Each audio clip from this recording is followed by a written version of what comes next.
No, his name is Daniel. Hello, this is Max. The guy talks to an imaginary friend who helps him with dating girls, but eventually this drives him insane. Don't forget to subscribe. One day, an ordinary visit to a diner takes an unexpected turn when John Thigpen enters with a shotgun. Elsewhere, Claire and her husband are embroiled in a heated argument about her mental state. Their son, Luke, feeling uncomfortable, escapes the tense atmosphere and stumbles upon a crime scene involving John and a lifeless body. Unexpectedly, a character named Daniel appears and invites Luke to play. The two boys quickly become friends, and Claire later discovers Luke's absence and finds him at the playground, scolding him for disappearing. Despite Luke's insistence that Daniel is real, Claire plays along and invites the imaginary friend for dinner. The boys bond with Daniel teaching Luke to create an origami set to comfort Claire. The boys continue to enjoy their friendship, using their imagination to have fun. However, Daniel becomes unhappy when Claire excludes him from their lives. In an attempt to help his mother, Luke falls prey to Daniel's deception and pours medicine into a blender, believing it will grant Claire superpowers. This leads to Claire experiencing excruciating pain, and Luke blames Daniel for the situation. Claire pleads with Luke to get rid of his imaginary friend, and with reluctance, he commands Daniel to enter a dollhouse. Moments later, Daniel is trapped inside the dollhouse, with its lights flickering ominously as he bangs on the door. Years later, Luke plans to visit his mother, but she advises him to make college friends instead. Meanwhile, his roommate Richard engages him in trivial conversation. Upon returning home, Luke discovers his mother's deteriorating mental state as she talks about books and pages speaking to her. She also mentions her discomfort with mirrors. Luke returns to campus but struggles with anxiety and faints at a party. He decides to see a therapist, Dr. Braun, who inquires about his past with Daniel. Luke dismisses it as kid stuff and receives advice from the therapist to reconnect with his imagination. One day, Luke collides with Cassie, who falls off her skateboard. He checks on her but leaves without realizing she is interested in him. That night, Luke follows the therapist's advice and talks to his old stuffed animal. Curiosity leads him to the dollhouse, where he uncovers it and takes the key. Suddenly, he awakens to the sound of shattering glass and finds his mother agitated, complaining about her reflection. Daniel watches them. They start to fight, but thanks to denial's influence, Claire comes down. The next day, Luke is more grounded in reality and no longer indulges Daniel's imaginary games. Cassie visits to return his wallet, and he gives her money as a reward, claiming he is a photographer at Daniel's suggestion. The visitor glances around and notices the blood, leading Luke to explain that his mom had an accident and is currently hospitalized. Before leaving, Cassie hands Luke an invitation to an art exhibit she's participating in. So you're a photographer now, huh? That evening, while walking to the art show, Luke confides in Daniel about his difficulty handling crowded events. Daniel reassures him that he'll manage better with their support. Upon arriving at the venue, Cassie becomes embroiled in an argument with another woman. When Luke intervenes, the artist storms off, inviting her new companion to join her. They head to Cassie's home, which resembles an art exhibition itself. Daniel draws Luke's attention to a painting and encourages him to offer his thoughts on it. Cassie inquires about the subject of the painting, and Daniel confidently claims it's her father, while Luke remains unsure. Cassie confirms that it is indeed her father, leading Daniel to wear a smug expression.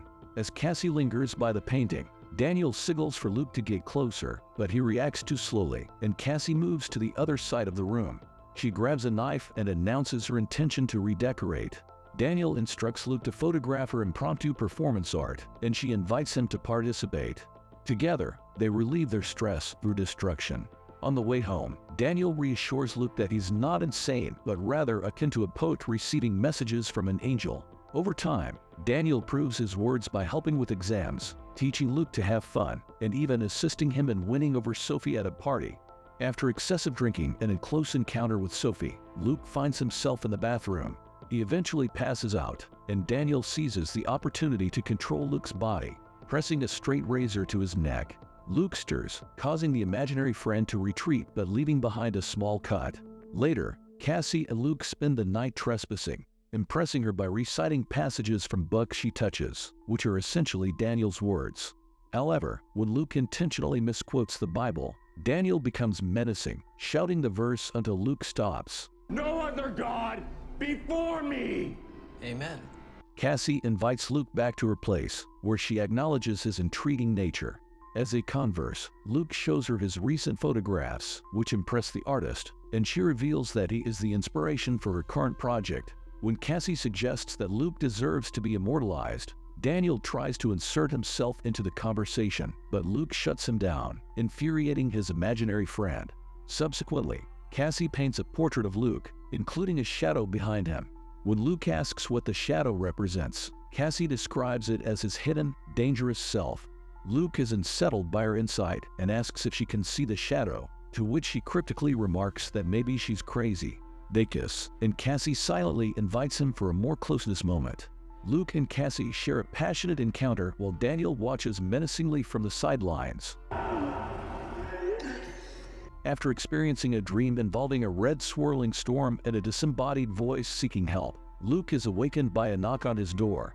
Sophie enters with her friend Michaela, and Daniel reveals that he's been texting Sophie while Luke sleeps. Additionally, the Spectre expresses a desire for Richard's demise, wishing to have both girls to themselves. They decide to explore abandoned tunnels beneath the campus. Sophie and Luke stumble upon a furnished room where Sophie senses a hidden beast within him that he struggles to conceal. She then kisses him. Feeling guilty for cheating on Cassie, Luke makes an excuse and pretends to be sick. However, he soon hesitates and the Spectre offers to take control, arguing that it wouldn't be considered cheating if he's in control. With no objections, Daniel merges with Luke, and they separate later, with Daniel now in control of Luke's body and making advances on Sophie. As things escalate, Sophie takes a picture of them having a good time. When Luke tries to regain control and stop them, his hand rips apart, causing him intense pain. Daniel sees the photo and Sophie pleads for Luke's body back. Richard and Michaela arrive, and Daniel expresses his hostility towards Richard, leading Sophie to hit him with a chair. Luke eventually regains control, but he has to deal with the consequences of Daniel's actions. At the police station, Daniel celebrates Luke's newfound freedom from school, but Luke wants to get rid of him. At home, Luke tries to command Daniel into a dollhouse, but Daniel refuses, brandishing scissors and insisting he can't be contained. Get in! You're crazy! Luke visits his mother at her facility to learn more about her past struggles, and she recounts her problems, including attempting to burn down a radio station at the age of 20. Claire demands to know what's happening with her son, drawing the staff's attention. As they take her back inside, Daniel regrets not finishing her off in the past. This distresses Luke, who leaves with Daniel close behind. Luke apologizes to Sophie on his former campus, but she's disgusted by his presence. Daniel appears and seems to attack her in Luke's mind. As Luke tries to explain himself, he gets too close, causing Sophie to mace him. Unhinged, Luke seeks help from Braun, confessing his childhood attempt to harm his mother. He condemns himself for being like his mother and begs for help, leading to a prescription for medication. Luke educates himself on schizophrenia, but Daniel constantly provokes him, leading to public outbursts. At home, Daniel discourages Luke from taking the pills, but Luke takes them anyway. Daniel pretends to collapse dramatically and reappears. Luke has manic dreams and recalls a crime scene from his childhood. Seeking answers, he visits Percy Thigpen, the perpetrator's father, and discovers John's drawings. Percy makes a call to the police while Luke is distracted. Luke realizes that Cassie's painting and John's drawings mention Daniel. In a panic, Luke blurts out that Daniel was with John and now with him, then flees with the drawings. He shows the drawings to Cassie, who is concerned about his irrational behavior. No, his name is Daniel. Luke believes Daniel is a threat, but Cassie thinks it's a metaphor for inner darkness. Luke calls Braun for help, and the doctor arrives. Braun suggests alternative methods of healing, and Daniel's presence is confirmed. I'm going to induce a state of hypnosis. Braun uses a Tibetan singing bowl, and Daniel enters Luke's mouth. About what? Terrified, Braun grabs a ceremonial dagger and threatens Daniel. However, Daniel lunges at Braun and stabs him multiple times, reveling in the act. The next morning, Luke wakes up hoping it was all just a dream. Nevertheless, lying lifeless on the floor is Braun's body. In a bewildered state, Luke stumbles into another room and gazes into a mirror. He sees Daniel's true form behind him, which resembles a withered figure with spires protruding from its head. This entity identifies itself as the Abyss and urges Luke to get in. Moments later, Luke finds himself inside the dollhouse, where the interior fluctuates between shades of red and yellow. He pounds on the walls, just as Daniel once did, and climbs a flight of stairs, entering what appears to be an endless corridor. He is pursued by a menacing monster but manages to elude it. Eventually, he comes across a door and enters it. Meanwhile, Daniel, now in control of Luke's body, discards any remnants of Luke's identity and embarks on a journey to explore the city.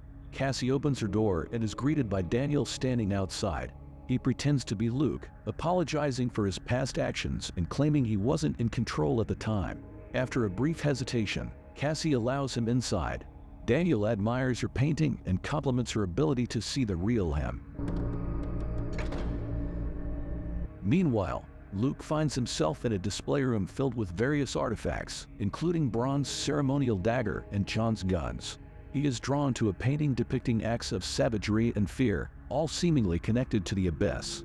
At Cassie's place, Daniel becomes emotionally affected by her painting, and his arrogant demeanor makes Cassie uncomfortable. She notices the uncanny resemblance between Daniel and John's drawings and her own painting, prompting her to keep her guard up. When Daniel is invited on a trip, Cassie agrees but discreetly arms herself with a weapon. Daniel eventually realizes that he cannot deceive Cassie any longer and drops his pretense. He proceeds to transform his appearance, leaving Cassie horrified. Inside the dollhouse, a ringing phone startles Luke, and he answers it, initially relieved to hear Cassie's voice. However, his relief turns to dread as he realizes that it's Daniel on the line. Luke desperately tries to escape and summons the strength to will a key into existence. Meanwhile, Cassie attacks Daniel with a knife, but he deftly dodges and pushes her away. She manages to grab a can of paint, swings it as a weapon, and retreats. Daniel pursues her, but Cassie's combat skills prove formidable as she kicks him down the stairs. Simultaneously, Luke screams in desperation as he discovers that the door is sealed with bricks. A monstrous presence approaches him, and in a desperate act of self-defense, Luke grabs Braun's ceremonial dagger and stabs his attacker. To his shock, the growls of the monster turn human, revealing that it was John. With Daniel blocking the stairs, Cassie makes a dash for the rooftop, and he pursues her. She fights back, weakening the wall that is blocking Luke's escape. In his final moments, John warns Luke about the abyss awaiting beyond the wall. Luke dismantles the brick wall and follows a concealed tunnel, emerging into a swirling red storm with Cassie's voice calling his name. Taking a leap of faith, he enters the unknown red vortex and reappears in the real world, frustrating Daniel's plans. Cassie seizes the opportunity to escape down a ladder while the abyss monologues about how he has supposedly helped countless people with his visions. Ignoring Luke as an intangible entity, Daniel goes after Cassie. However, Luke throws a broom at Daniel, which transforms into a sword, piercing through his former body. Finally, Daniel gets the sword fight he has been seeking. The two clash blades, with the abyss initially gaining the upper hand. As Luke desperately defends himself on his knees, Daniel's injuries come into play, briefly overpowering him. However, it isn't enough, and Luke eventually lies defeated on the edge of the roof. The abyss attempts to enter Luke's mouth, but Luke surprises him by grabbing Daniel and sending them both crashing to the ground. Cassie rushes down the ladder and finds Luke's lifeless body on the pavement. Overwhelmed with grief, she collapses beside him. Meanwhile, inside the dollhouse, the abyss returns to the outside world, searching for another soul to torment. If you are interested in such films, please proceed to the next video on the screen, and also share your thoughts about this film in the comments. Give us a like and subscribe. Goodbye.